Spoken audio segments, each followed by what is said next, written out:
All India Radio presents Morning News.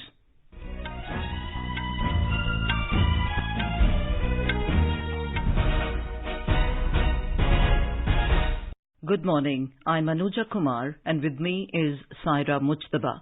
The headlines. Death toll in rain-related incidents in Kerala rises to 25. Prime Minister Narendra Modi discusses situation with Chief Minister. Centre assures all help to Kerala to tide over the crisis. IMD issues red alert for heavy rain in Uttarakhand for today. More than 97 crore 65 lakh doses of COVID vaccine administered in the country so far. Uttarakhand administers first dose of COVID vaccine to its entire eligible population. 5-day Naval Commanders Conference begins today in New Delhi. BSP Chief Mayawati demands CBI probe into brutal killing of a Dalit at farmers' protest site at Singhu border. National office bearers of BJP to meet in New Delhi today. And in T20 World Cup, Scotland beat Bangladesh by 6 runs in Muscat.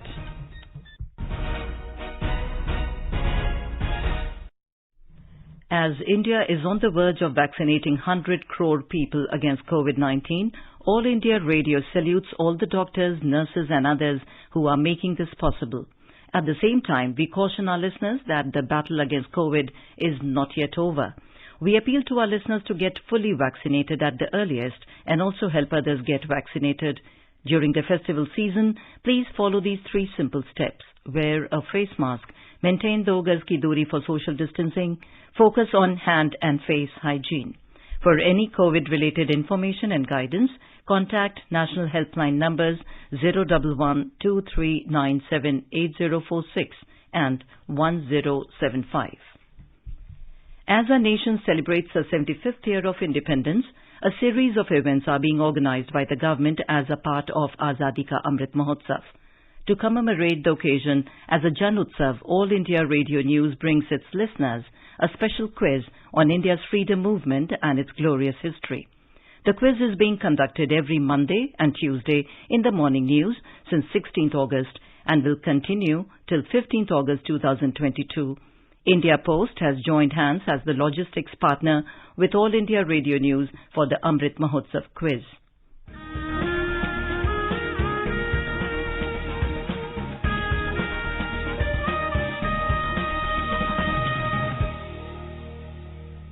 And coming to our 19th question of the Amrit Mahotsav quiz in English, who established Sadakat Ashram, the house of truth that was meant to symbolize Hindu-Muslim unity? I repeat, who established Sadakat Ashram, the house of truth that was meant to symbolize Hindu-Muslim unity? Listeners can send their responses to the question over WhatsApp on 882-654-6262. Repeat, 882-654-6262 or through email on amritmahotsavquiz@prasarbharati.gov.in. I repeat, email amritmahotsavquiz@prasarbharati.gov.in. And now, the news in detail. Prime Minister Narendra Modi spoke to Kerala Chief Minister Pinarayi Vijayan and discussed the situation in the wake of heavy rain and landslide in the state. In a series of tweets, the Prime Minister said it is saddening that some people have lost their lives due to heavy rain and landslides in Kerala. He expressed condolence to the bereaved families. The Prime Minister said authorities are working on the ground to assist the injured and affected people. He prayed for everyone's safety and well-being. Union Home Minister Amit Shah said that his ministry is continuously monitoring the situation in Kerala. In a tweet, Mr. Shah said that the central government will provide all possible support to help the people in need. Mr. Shah informed that National Disaster Response Force NDRF teams have already been sent to assist the rescue operations in the state. India Meteorological Department IMD has issued a red alert for heavy rain in Uttarakhand for today, while an orange alert has been issued for tomorrow. IMD said a thunderstorm and heavy rainfall activity are likely over Uttarakhand, western UP and Haryana today as a result of western disturbances interaction with low-level easterlies. Uttarakhand Chief Minister Pushkar Singh Dhami has alerted the police and the State Disaster Response Force SDRF following IMD's alert. He has directed that police, SDRF and other concerned personnel should be kept on high alert at sensitive places. Mr. Dhami said that special care should be taken on the Char Dham Yatra route. हमने पूरी तैयारी कर रखी है, सभी जगह alert जारी कर दिए हैं, सभी डीएम, एसएसपी, मुख्य सचिव से पूरी बात पहले ही सवेरे हो चुकी है हमारी कि उन्होंने सभी लोगों से अलग अलग तरीके से बात कर ली और मैंने स्वयं भी बात करी है। हमने सभी यात्रियों से भी जो चारधाम यात्रा में बड़ी संख्या में आए हैं उनसे भी हमने अनुरोध किया है कि चूंकि 18 और 19 दो दिन जो है भारी अलर्ट है तो वो अभी 1-2 दिन यात्रा को टाल दें क्योंकि उनके आगे के बचाव के लिए, सुरक्षा के लिए है। In view of the heavy rainfall warning, all schools in Uttarkashi district will remain closed today. In Uttar Pradesh, schools and colleges in some districts will remain closed today in the wake of heavy rain alert from the Meteorological Department. Weather drastically changed yesterday across the state and almost all districts received rainfall with gusty winds. Meteorological Department has predicted heavy rains in some parts of western Uttar Pradesh. Authorities in Meerut and Baghpat districts have closed all schools from classes 1 to 12 today, but examinations will be held as per schedule. Some districts are receiving continuous rain since yesterday. Moderate to heavy rainfall lashed many parts of the national capital since yesterday, making the weather more pleasant. India Meteorological Department has said that thunderstorm with moderate to heavy intensity rain will continue to occur over Delhi and its adjoining areas today. The department has forecast generally cloudy sky with moderate rain today. The maximum temperature will hover around 29 degrees Celsius. Talking to AIR News, Director General of India Meteorological Department M. Mohapatra has said the rainfall activity in the city is mainly because of the low pressure area lying over Telangana and the western disturbance approaching towards the northwest India. Mr. Mohapatra said that this weather system is impacting the entire northwest India and its impact will be felt more over western Uttar Pradesh and Uttarakhand area. Over 97 crore 65 lakh vaccine doses have been administered in the country so far under a nationwide vaccination drive. The Union Health Ministry said more than 41 lakh 20,000 doses were administered in the last 24 hours. India is now inching towards vaccination.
Six new cases were reported in the last 24 hours, which is the lowest in 229 days.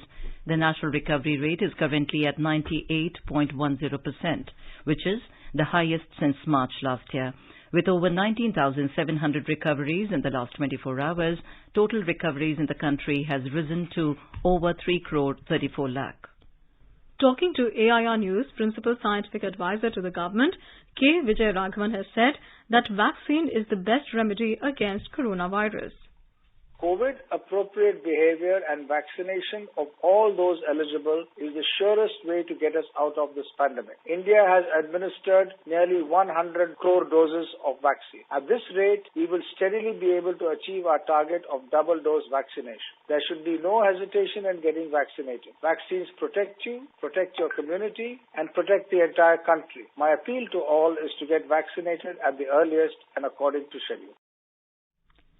Uttarakhand has administered the first dose of COVID vaccine to its entire eligible population 3 months ahead of target. Chief Minister Pushkar Singh Dhami said a total of 74 lakh people in the state have been administered the first dose of the vaccine. He said 34.68 lakh people have been given the second dose. Mr. Dhami has thanked all government, private and voluntary organizations involved in the exercise. He also thanked Prime Minister Modi for raising the supply of vaccine doses for the state from August onwards. A total of 32 new confirmed cases of coronavirus infection were reported in the national capital yesterday. Delhi government said during the last 24 hours, 38 people recovered and no death was reported in the city. Presently, the total number of active cases of COVID-19 in the national capital is 320. More than 1,12,000 beneficiaries were inoculated for COVID-19 in the last 24 hours in Delhi. With this, more than 1,95 lakh vaccine doses have been administered so far. COVID-19 situation in Maharashtra is improving steadily. The number of daily cases, active cases and COVID-related deaths are constantly declining. Mumbai registered 0 COVID-19 deaths yesterday, which is a unique milestone for the metropolis after a period of almost 18 months. A report. Mumbai, which was once considered as one of the major hotspots of COVID-19 in the country, is showing great signs of improvement. There is no COVID-related death in the city for the first time after March 26, 2020. There were some instances when the financial capital had registered 3-digit deaths and the condition in the city had become the cause of concern. But after the introduction of COVID-19 vaccines and extensive vaccination drives, the results are visible in terms of low positivity rate and decline in COVID-19 deaths. Around 97% eligible citizens of Mumbai have at least received the first jab of COVID-19 vaccine and 55% people are fully vaccinated. According to BMC's Additional Commissioner Suresh Kakani, Mumbai's recovery rate has improved to 97% and the positivity rate has dipped to 1.27%. Shailesh Patil, AR News, Mumbai. Navy's top commanders will hold their biannual meeting today to discuss the force's operational, logistical and material preparedness and future plans. Defence Minister Rajnath Singh, Chief of Defence Staff General Bipin Rawat and Navy Chief Admiral Karambir Singh will address the Navy commanders along with the Chiefs of the Army and the Air Force. Our correspondent reports the CDS and the Army and Air Force Chiefs will also interact with the Naval commanders to address convergence of the three services vis-à-vis the operational environment and on avenues for augmenting tri-service synergy. The 5-day Naval Commanders Conference serves as a platform for naval commanders to discuss important maritime matters at the military strategic level. It is an institutionalized platform to deliberate, direct, diverse and decide issues of utmost importance, which will shape future course of Indian Navy. The force has been significant growth in its operational tasking over the years in consonance with India's rising maritime interests. Indian Navy ships on mission-based deployments across the Indian Ocean region have remained poised for quick response to any developing situation. The Navy has focused on being combat-ready, credible and cohesive force and despite the COVID-19 pandemic, continues to assiduously execute its mandate. Indian Navy ships have undertaken multiple COVID-related outreach missions to provide food and medical aids to Indian Ocean region littoral nations and beyond as a part of the Prime Minister's vision of Sagar, security and growth of all in the region. With Dupendra Kumar, Sanjeev Jasrotia, AIR News, Delhi. You're listening to the morning news on All India Radio. A reminder of the headlines before we move on. Death toll in rain-related incidents in Kerala rises to 25. Prime Minister Narendra Modi discussed the situation with Chief Minister. Centre assures all help to Kerala to tide over the crisis. IMD issues red alert for heavy rain in Uttarakhand for today. More than 97 crore 65 lakh doses of COVID vaccine administered in the country so far. Uttarakhand administers first dose of COVID vaccine to its entire eligible population. 5-day Naval Commanders Conference begins today in New Delhi. BSP Chief Mayawati demands CBI probe into brutal killing of a Dalit at farmers' protest site at Singhu border. National office bearers of BJP to meet in New Delhi today. And in T20 World Cup, Scotland beat Bangladesh by 6 runs in Muscat. For quick news updates round the clock, follow us on our Twitter handle at AIR News Alerts. Bahujan Samaj Party chief Mayawati has demanded a CBI probe into the brutal killing of a Dalit at the farmers' protest site at Singhu border. In a tweet, the BSP chief said that some serious issues are emerging in this case which warrants a CBI probe into the gruesome murder. 15 Dalit organizations have also demanded stern action against those responsible for the brutal murder of Lakhbir Singh, a Dalit from Taran in Punjab. Representatives of 15 Dalit organizations met Chairman of the National Commission for Scheduled Castes, Vijay Sampla, and demanded a stern action against the culprits. The mutilated body of Lakhbir Singh was found hanging on Friday at farmers' protest site at Singhu border. The BJP national office bearers will meet today at the party headquarters in New Delhi. Party President JP Nadda has called the meeting of all the national office bearers after announcing his working committee.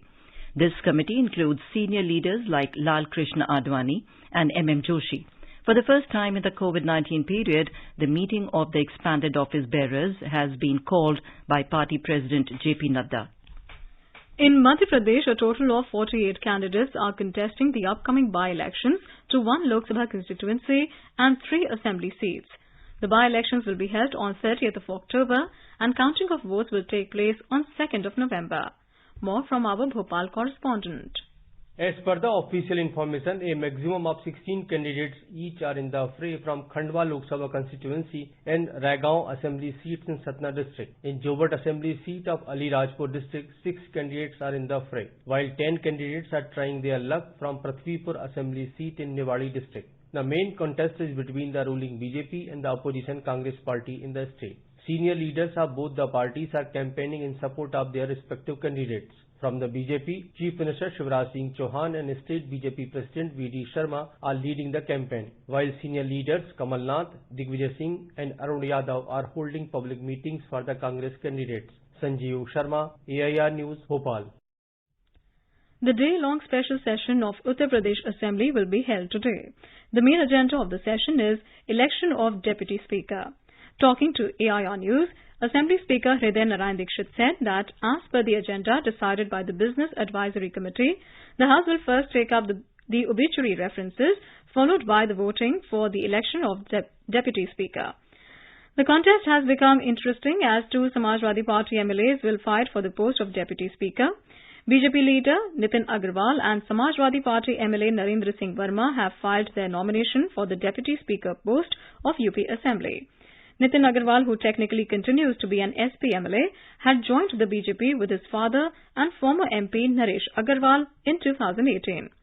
Speaker Hriday Narayan Dikshit had recently rejected Samajwadi Party's petition seeking disqualification of Nitin Agarwal, and the Samajwadi Party decided to challenge the Bharatiya Janata Party nominee Nitin Agarwal. As our nation celebrates the 75th year of independence, a series of events is being organized by the government as a part of Azadi Ka Amrit Mahotsav. Let's listen to our special program, Azadi Ka Safar, highlighting the importance of the day during the freedom struggle. Azadi Ka Amrit Mahotsav.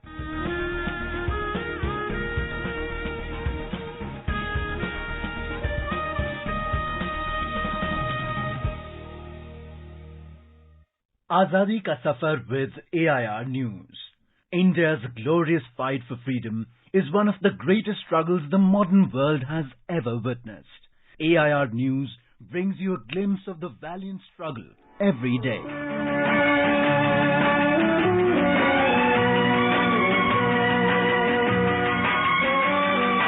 In today's episode, we will talk about Ramakrishna Khatri.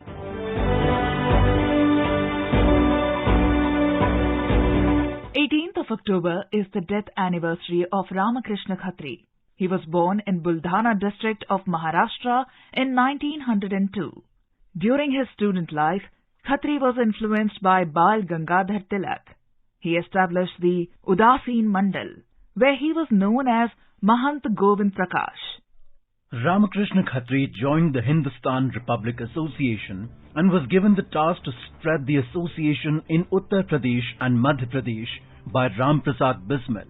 After the Kakori robbery, Ramakrishna Khatri was arrested from Pune and was jailed in Lucknow. After the trial, he was sentenced to 10 years of imprisonment for his involvement in the Kakori robbery. When Khatri was released from jail, he immediately started efforts to release other inmates from the jail. It was because of the efforts of Ramakrishna Khatri that a memorial to freedom fighters could be built at Kakori. Ramakrishna Khatri was also a prolific writer. His book named Shahidon Ki Chhaya was published from Nagpur.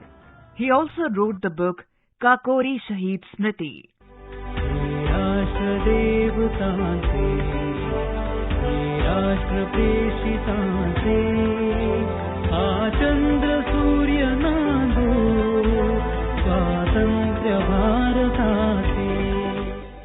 Narayan Dutt Tiwari was born on the 18th of October 1925 in the village of Baluti, located in Nainital district of Uttarakhand. His initiation into politics came early, when during the Indian independence movement, he was arrested on the 14th of December 1942 for writing anti-British leaflets opposing imperialist policies, and sent to Nainital jail, where his father was already lodged. Upon his release after 15 months in 1944, he enrolled at the Allahabad University, where he topped the university in MA Political Science. He continued his education with an LLB from the same university and was elected as the president of the Students' Union of the Allahabad University in 1947. In the first election for the Uttar Pradesh Legislative Assembly held in 1952, he was elected from Nainital constituency. He became the Minister for Finance and Parliamentary Affairs in the Chaudhary Charan Singh government. Tiwari was the Chief Minister of Uttar Pradesh 3 times. In the central government, Tiwari served as the Minister of Industries, Minister of Petroleum, External Affairs Minister, and Minister of Finance and Commerce. He also served as the first Chief Minister of Uttarakhand, which was carved out of Uttar Pradesh from 2002 till 2007. Narayan Dutt Tiwari also served as Governor of Andhra Pradesh. He passed away on his birthday, that is 18th of October, in the year 2018.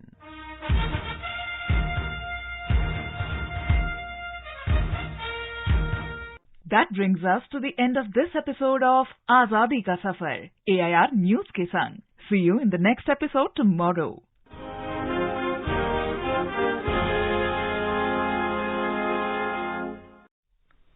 Youth Affairs and Sports Minister Anurag Thakur has said that more than 50 lakh kilograms of waste have been collected across the country through Clean India Drive so far. The month-long nationwide Clean India Drive to Clean Waste was launched on 1st of this month. It is a youth-led program being organized in 6 lakh villages of 744 districts across the country through the networks of Nehru Yuva Kendra Sangathan.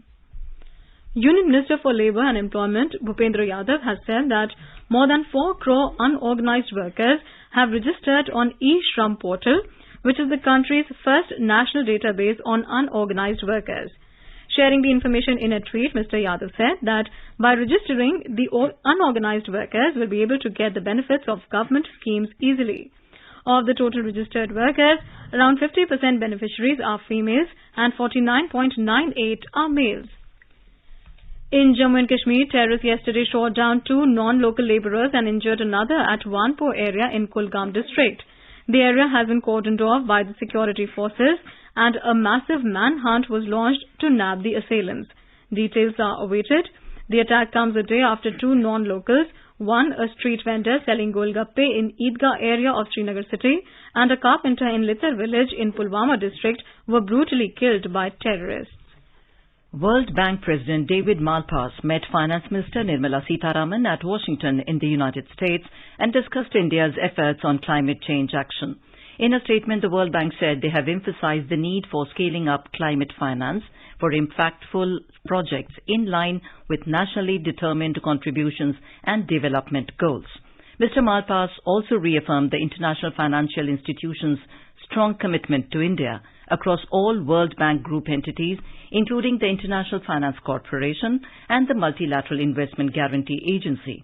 The World Bank said President Malpass congratulated Ms. Sitharaman on India's COVID-19 vaccination campaign and thanked the country for its international role in vaccine production and distribution.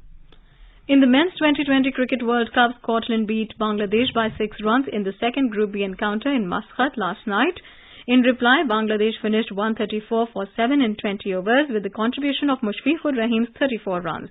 The Men in Blue will play its first warm-up match against England today, which will begin at 7:30 p.m. Indian time at the Dubai International Stadium. Now let us take a look at the weather forecast for today. Srinagar will have partly cloudy sky with 1 or 2 spells of rain or thunder showers. Temperature will hover between 9 and 20 degrees Celsius. Jammu will have partly cloudy sky. Minimum temperature was 20 degrees Celsius while the maximum will be around 32 degrees.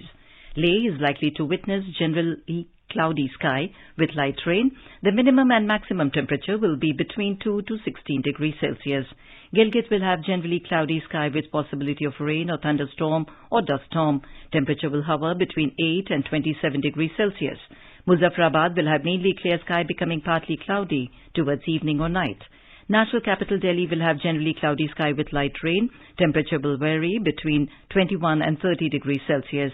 Mumbai will have partly cloudy sky. Minimum temperature was 22 degrees Celsius, while the maximum is expected to be around 34 degrees. Chennai is expected to have generally cloudy sky. The temperature will vary between 26 and 34 degrees Celsius. Kolkata will have generally cloudy sky with heavy rain. City observed a minimum temperature of 24 degrees Celsius and a maximum of around 28 degrees. Visakhapatnam will have generally cloudy sky with 1 or 2 spells of rain or thunder showers. Bengaluru will have generally cloudy sky with 1 or 2 spells of rain or thunder showers. And now an overview of today's newspapers. All dailies have mentioned about the government proceeding cautiously on the issue of vaccinating children against COVID-19. The Tribune headline writes, "Will go by scientific rationale on vaccination for kids." Apart from flooding and landslides in Kerala, the Pioneer notes, IMD red alert for heavy rain, Badrinath Yatra halted. E-com sales boom in festive season as share of handsets, TV, apparel sales via online channels hits new highs, reports the Economic Times. A headline in Hindustan Times says, India's active COVID cases fall below 200,000 for the first time in 7 months. Supreme Court Collegium bats for 12 despite government objection for appointment of High Court judges, writes the Times of India.